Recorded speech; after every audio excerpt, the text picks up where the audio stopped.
आज की इस वीडियो में हम देखेंगे कि कैसे कुछ टीनेजर्स जब एक सुनसान बीच में पार्टी करने जाते हैं तो उन्हें एक मिस्टीरियस अंडा मिलता है और उसी के बाद से उस अंडे से एक भयानक मॉन्स्टर बाहर आता है। क्या अब ये टीनेजर्स का ग्रुप इस मॉन्स्टर से बच पाएंगे? जानने के लिए इस कहानी के अंत तक बने रहिएगा। एक बहुत ही खूबसूरत बीच में कुछ टीनेजर्स रात को पार्टी कर रहे होते हैं और उनमें से एक लड़का सबके फोन्स लेके कार की डिक्की में रख देता है। तभी उनमें से दो लड़कों को एक अजीब सा अंडा मिलता है जो पहली नजर में देख के बड़ा ही अजीब सा लगता है, लेकिन ये लोग पार्टी करने में इतने मगन थे कि किसी को ये अंदाजा भी नहीं हुआ कि आगे उनके साथ क्या होने वाला है। अगले दिन सुबह कैली नाम की ये लड़की नींद से जागती है और एक लाइफ गार्ड टावर से बाहर निकल के अपने एक्स को अपनी बेस्ट फ्रेंड के साथ देखती है, जिसके बाद कैली काफी अपसेट होके शैक के अंदर जाने लगती है। लेकिन जब वो बीच की तरफ देखती है तो उसे कुछ अजीब सी चीजें दिखाई देती है। कैली को बीच में हर जगह चीजें बिखरी हुई दिखाई देती है, लेकिन उसे इस बीच में उसके कोई भी दोस्त दिखाई नहीं देते। और तभी अचानक कैली देखती है कि एक समुद्री पक्षी को रेत के नीचे से किसी जानवर ने पकड़ लिया है और वो धीरे धीरे रेत में समाती जा रही है। तभी अचानक कैली देखती है कि मार्शा नाम की एक लड़की नींद से जाग रही है, लेकिन इससे पहले कि कैली उसे रेत में पाँव रखने से रोक पाती, मार्शा रेत में उतर जाती है। लेकिन तभी उसे महसूस होता है कि जैसे कोई चीज उसे नीचे की तरफ खींच रही है और सभी लोग उसकी ये हालत देख काफी परेशान हो जाते हैं। तभी एक लड़का जो गाड़ी में बैठा हुआ था गाड़ी से नीचे उतर के उसकी हेल्प करने के लिए बढ़ता है, लेकिन तभी उसके पैर भी रेत में फंस जाते हैं और वो नीचे गिर जाता है और अब उसका मुंह आधा उस जानवर के द्वारा नोच लिया जाता है और धीरे धीरे पूरा शरीर रेत में धंसता जाता है। अब ये लोग सच में बहुत ज्यादा डर जाते हैं क्योंकि अब ये रियलाइज करते हैं कि उनके दो दोस्त उनके सामने मर चुके हैं और अब ये लोग गाड़ी लेके निकलना चाहते हैं तो उनकी गाड़ी भी स्टार्ट नहीं होती क्योंकि पूरी रात गाड़ी की लाइट्स ऑन रहने की वजह से अब इसकी बैटरी भी डेड हो चुकी थी। ये लोग किसी को कॉल भी नहीं कर पाते क्योंकि सभी फोन्स कार की डिक्की में रखी हुई थी, जिन्हें निकालने के लिए नीचे उतर के डिक्की खोलना पड़ेगा। तभी कैली डिसाइड करती है कि वो नीचे जाके एक टेस्ट करेगी, लेकिन उसका बॉयफ्रेंड काफी ज्यादा डर जाता है। लेकिन कैली उसे रोक के क्यूरियोसिटी के चलते अपना हाथ रेत से थोड़ा ऊपर रख के चेक करने लगती है। तभी छोटे छोटे टेंटिकल्स रेत में से निकल के कैली के हाथ को पकड़ना चाह रहे थे। इसी बीच एक और लड़का नींद से जाग जाता है जिसे रात में उसके दोस्तों ने इस बैरल के अंदर जबरदस्ती बिठा दिया था। वो जागने के बाद से उसे बाहर निकालने की जिद करता है। वो अपने आप को हिलाते हुए नीचे गिराना चाहता है, लेकिन उसके दोस्त उसे समझाते हैं कि रेत में कोई मॉन्स्टर छिपा हुआ है जो लोगों को मार रहा है और अगर वो नीचे गिरा तो उसे भी वो मॉन्स्टर मार डालेगा। सारे लोग मिलकर उसे समझाने की कोशिश करते हैं और तब जाके ये लड़का समझता है। मैट यहाँ उसे समझाता है कि अगले 2 घंटे में ज्वार का पानी जब यहाँ ऊपर आएगा तब शायद ये लोग यहाँ से निकल पाएंगे, लेकिन तब तक उसे बैरल के अंदर ही रहना होगा। कैली और उसका बॉयफ्रेंड अंदर जाके अब इस बारे में सोचते हैं कि अब उन्हें क्या करना चाहिए। वो उससे पूछती है कि उसने उस लड़के से झूठ क्यों कहा कि ज्वार का पानी बढ़ने वाला है। वो बताता है कि वो बस उसे शांत करना चाहता था ताकि उसकी जान बचाई जा सके, लेकिन उसे ये नहीं पता था कि उस बैरल के अंदर वो ज्यादा देर तक जिंदा बच नहीं पाएगा। कुछ देर बाद कैली को इस शैक के अंदर कुछ माचिस की डिब्बी मिलती है जिसे वो अपने पास रख लेती है। इसके बाद उसे एक सनस्क्रीन लोशन मिलता है जिसे वो बाहर धूप में जल रहे दोस्तों को पास कर देती है। कैली सबको पूछती है कि कल रात यहाँ ऐसा क्या हुआ था जिसकी वजह से कोई यहाँ नहीं है, लेकिन किसी को कल रात के बारे में कुछ भी पता नहीं था। सुराग ढूंढने के लिए वो बीच पे इधर उधर जब ध्यान से देखती है तो उसे पता चलता है कि उनके बाकी के दोस्त घर नहीं लौटे, बल्कि सारे लोग रात को बीच पर ही सो गए थे, जिससे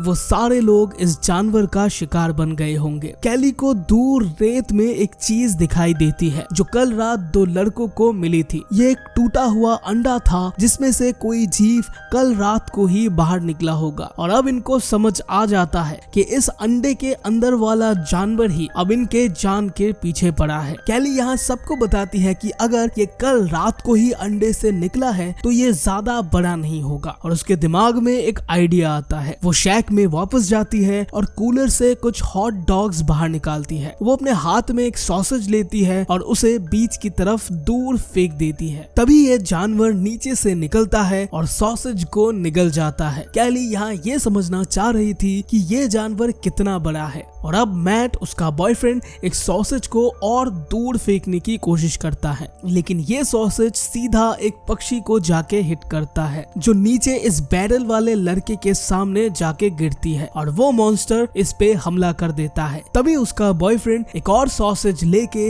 वो उस जगह से बिल्कुल ऑपोजिट डायरेक्शन में एक और सॉसेज को फेंकता है, लेकिन उस पर इस जानवर का हमला नहीं होता। अब ये लोग समझ जाते हैं कि इस क्रीचर की रीच कितनी दूर तक है। तभी जोना नाम का ये लड़का अपने सीट से उठता है और एक सर्फ बोट लेके सैंड पर रख देता है और फिर वो इसके ऊपर कूद जाता है और अब ये क्रीचर इसे हार्म नहीं कर पाता। धीरे धीरे वो आगे बढ़ते हुए अपना पैर एक टेबल पर रखता है, लेकिन तभी सर्फ बोट पीछे की तरफ जाने लगती है। जोना अब अपनी पूरी ताकत से टेबल को होल्ड करने की कोशिश करते हुए ग्रिप बनाता है, लेकिन वो मॉन्स्टर तभी रेत से अपने टेंटिकल्स बाहर निकालता है। जोना अब एक ऐसी सिचुएशन में फंस जाता है जहां वो अब कुछ भी नहीं कर पा रहा था और ये मॉन्स्टर अपने टेंटिकल से जोना को पकड़ने की कोशिश करने लगता है। जैसे तैसे वो टेबल पर चढ़ जाता है, लेकिन अब उसके पेट में वो क्रीचर एक गहरा घाव बना देता है और वो दर्द से तड़पने लग जाता है। ऐसा लग रहा था कि इस मॉन्स्टर के पॉइजन की वजह से जोना को ये दर्द महसूस हो रहा था। दर्द को झेलते हुए जोना अब यहाँ पड़े हुए एक बैग को खोलता है जिसमें कुछ ड्रिंक्स और खाने का सामान मौजूद होता है। तभी बैग से केला नीचे गिर जाता है और जोना उसे झट से उठा लेता है। यहाँ जोना एक खास चीज रियलाइज करता है। वो केले को नीचे रेत की तरफ ले जाते हुए मूव करता है तो वो देखता है कि ये टेंटिकल्स उस कैंप फायर की राख को पार नहीं कर पा रहे थे। तब वो समझ जाता है कि इस मॉन्स्टर की कमजोरी क्या है और वो राख के ऊपर कूद जाता है। यहाँ इन सभी को ये बात पता चलती है कि अगर ये लोग किसी तरह यहाँ तक पहुँच सके तो सभी लोगों को बचाया जा सकता है। खुशी को सेलिब्रेट करते हुए जैसे ही जोना केला खाने की कोशिश करता है तो वो देखता है कि उसके घाव से अब खून निकलना शुरू हो गया है। तभी बाकी के लोग उसे लेटे रहने और बैग को कंटिन्यूअसली सर्च करने के लिए कहते हैं। तभी वो और ज्यादा बीमार पड़ जाता है। इसी के साथ अब ये सर्फ बोर्ड्स भी हिलने लग जाते हैं, जैसे कि ये क्रीचर्स अब इनको भी कंट्रोल कर सकता है और वो जो कोई भी हो, हर बीतते समय के साथ ये क्रीचर स्मार्ट बनता जा रहा है। कैली समझ जाती है कि ये मॉन्स्टर इसे दूर ले जा रहा है ताकि ये लोग यहाँ से भाग ना सके, लेकिन ये सारे ही लोग बच सकते हैं अगर वो सभी इस पिकनिक टेबल तक पहुँच सके। तभी वो देखती है कि ये टेंटिकल्स अब गाड़ी के टायर्स को खाने की कोशिश कर रहा है और इसी बीच टायर्स भी बर्स्ट हो जाते हैं। गाड़ी में बैठे लोग अब घबराने लग जाते हैं कि उन्हें अब क्या करना चाहिए। तभी ये लड़का उन्हें याद दिलाता है कि वो लोग डिक्की में मौजूद फोन्स का इस्तेमाल कर सकते हैं। रॉनी के दिमाग में अब एक आइडिया आता है जिसमें वो किसी तरह गाड़ी के बम्पर में बैठ के इसे खोलने की कोशिश करने लगती है। तभी एक पुलिस पेट्रोल कार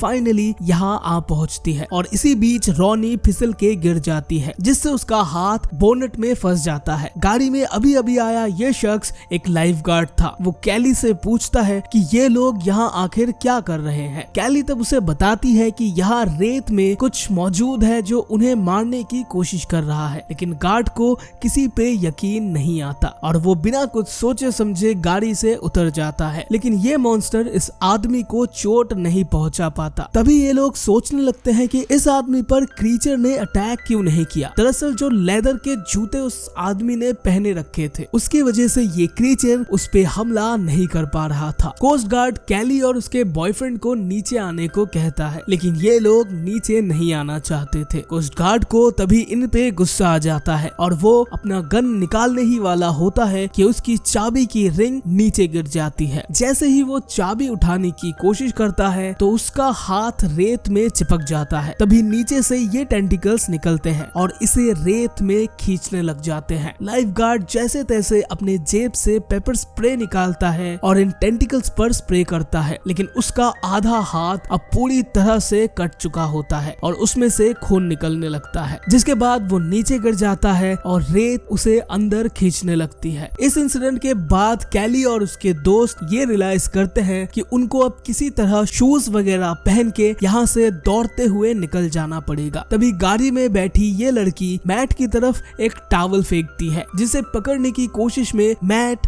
नीचे गिर जाता है और अब ये मॉन्स्टर इसे पूरी तरह जकड़ लेता है। हजारों टेंटिकल्स मैट को नीचे रेत में खींचने लग जाते हैं और यहाँ उनके दोस्त कुछ भी नहीं कर पाते। तभी कैली, जो बहुत ही अपसेट थी, वो नीचे उसके दोस्त की गाड़ी में छलांग लगा देती है और रॉनी के हाथ को निकालने में मदद करती है। दूसरी तरफ बैरल में बैठे बैठे अब इस लड़के के शरीर से भी खून निकलने लग जाता है और लड़कियां इस तरफ कुछ लकड़ियों के मदद से अब उस राख तक पहुंचने का प्लान बनाती है। पहली लड़की आराम से पार हो जाती है। इसके बाद पीछे पीछे कैली भी यहाँ तक पहुंच जाती है, लेकिन जब रॉनी की बारी आती है तो उसका पैर स्लिप हो जाता है और वो रेत में गिर जाती है। एक ही झटके में मॉन्स्टर उसे रेत में खींचने लग जाता है। तभी खून की गंध पाके अब ये मॉन्स्टर अब इस बैरल के अंदर घुसने का रास्ता ढूंढने लग जाती है। तभी ये लड़की एक प्लान बना के अपने पैरों को टॉवल से कवर करते हुए भाग के पेट्रोल कार तक आ पहुंचती है, लेकिन इस तरफ बैरल के अंदर वाले लड़के पर नीचे से ये मॉन्स्टर हमला कर देता है और ये मॉन्स्टर अब नीचे से बैरल के अंदर घुसते हुए अपने बड़े बड़े टेंटिकल्स को पहली बार निकालता है, जिसके बाद वो उसे रेत में खींच के ले जाता है। तभी कार में पहुंची लड़की ये सब देख के कार के बोनेट पर ही गिर जाती है, जिसके बाद वो अनकॉन्शियस हो जाती है और अब कैली और जॉना के पास वेट करने के अलावा और कोई दूसरा रास्ता नहीं बचता। इसी बीच रात हो जाती है। चैंडलर नाम की लड़की जो बेहोश हो गई थी, अब वो वापस से होश में आ जाती है और उसे पेट्रोल कार के ऊपर एक लाइफ बोट मिलता है, जिसे वो नीचे रेत में गिरा देती है, जिसके मदद से वो कैली और जॉना को गाड़ी तक ले जा सकते थे। किसी तरह सभी लोग गाड़ी तक पहुंचते हैं कि तभी एक विशाल टेंटिकल रेत में से बाहर निकलता है। ये किसी ऑक्टोपस की तरह लग रहा था जो रात में चमक रही थी। ये कैली पर अटैक करने की कोशिश करता है, जिससे कैली को एक आइडिया आता है। वो कार में मौजूद पेट्रोल कैंस को सैंड पर छिड़कने लग जाती है और अपने जेब में मौजूद माचिस से वो बिना कुछ सोचे आग जला देती है, जिससे अब ये मॉन्स्टर जलने लग जाता है। फॉर्चुनेटली यहाँ अब ये 3 लोग बच जाते हैं, लेकिन यहाँ जॉना भी अपना